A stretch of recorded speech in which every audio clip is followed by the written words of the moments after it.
दिल्ली में बैठे हुए भूतकाल की सरकारों को ये बम्बू क्या है इसकी पहचान भी नहीं थी। आप हैरान होंगे, 2014 में आपने मुझे काम दिया, उसके पहले हमारे देश में एक कानून था। ये कानून ऐसा था कि आप बम्बू को काट नहीं सकते। अब कोई मुझे समझाए भाई, क्यों? क्योंकि उन्होंने कह दिया बम्बू एक ट्री है, वृक्ष है, और जब एक बार वृक्ष कह दिया तो फिर सारे दरवाजे बंद हो गए। जबकि बाम्बू दुनिया मानती है कि ये एक पौधा है, और हमने कानून हटाया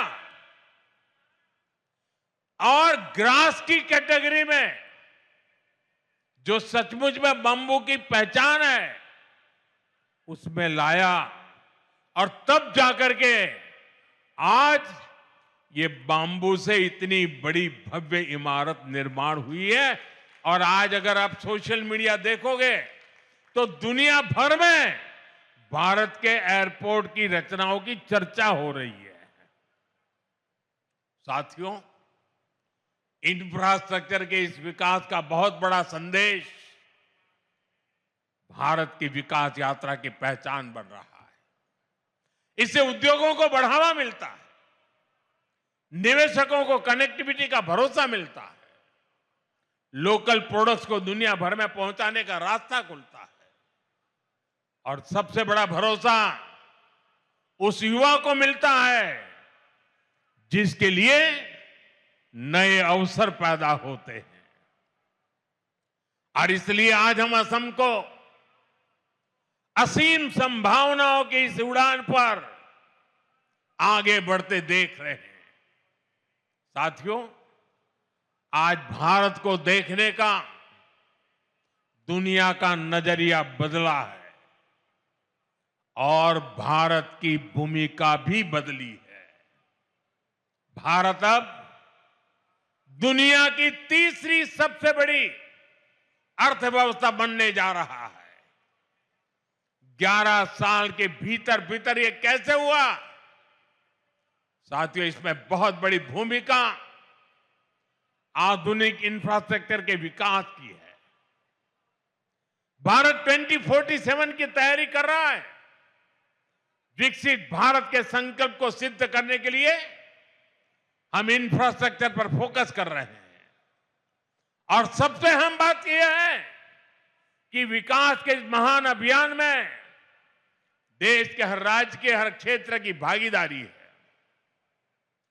हम पिछड़ों को प्राथमिकता दे रहे हैं। देश का हर राज्य एक साथ प्रगति करे और विकसित भारत के मिशन में अपना योगदान दे।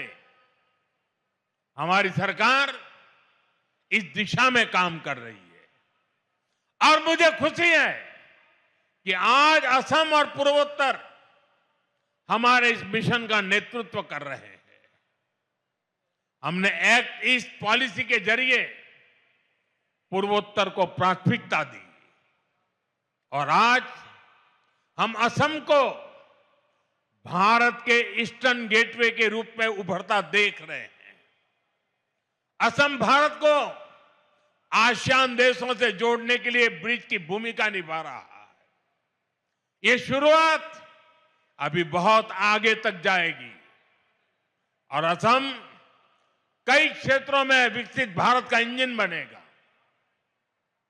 साथियों, आज असम और पूरा नॉर्थ ईस्ट भारत के विकास का नया प्रवेश द्वार बन रहा है। मल्टी मॉडल कनेक्टिविटी के संकल्प ने इस क्षेत्र की दिशा और इसकी दशा दोनों बदली है। असम में नए पुल बनाने की रफ्तार, नए मोबाइल टावर लगाने की स्पीड, विकास के हर काम की गति सपनों को हकीकत में बदल रही है। ब्रह्मपुत्र पर बने पुलों ने असम की कनेक्टिविटी को नई मजबूती और नया आत्मविश्वास दिया है।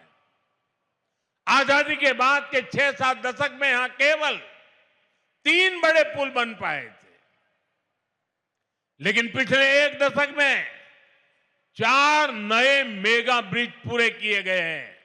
इनके अलावा कई ऐतिहासिक परियोजनाएं आकार ले रही है। बोगीबील और ढोला सदिया जैसे सबसे लंबे पुलों ने असम को रणनीतिक रूप से और अधिक सशक्त बना दिया है।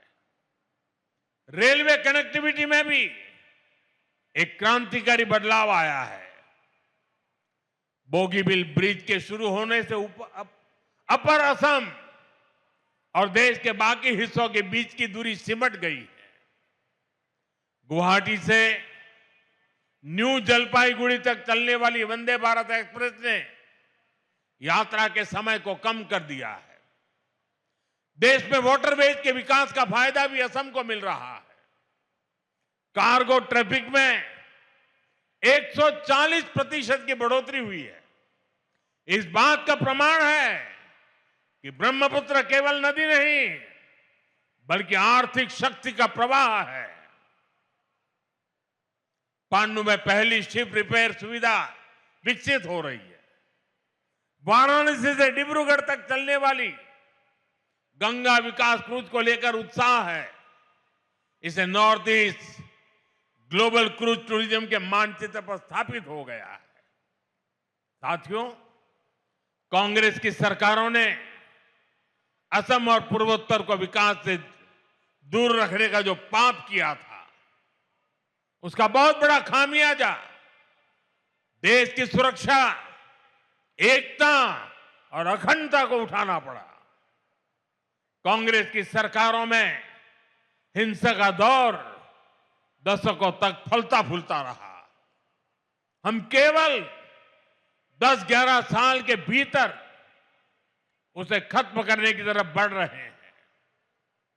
पूर्वोत्तर में पहले जहां हिंसा और खून खराबा होता था, आज वहां 4G और 5G टेक्नोलॉजी से डिजिटल कनेक्टिविटी पहुंच रही है। जो जिले कभी हिंसाग्रस्त माने जाते थे, आज वो आकांक्षी जिलों के रूप में विकसित हो रहे हैं। आने वाले समय में यही इलाके इंडस्ट्रियल कॉरिडोर भी बनेंगे। इसलिए आज नॉर्थ ईस्ट को लेकर एक नया भरोसा जगा है। हमें इसे और मजबूती देनी है। साथियों, हमें असम और पूर्वोत्तर के विकास में कामयाबी इसलिए भी मिल रही है कि हम इस क्षेत्र की पहचान और संस्कृति की सुरक्षा कर रहे हैं।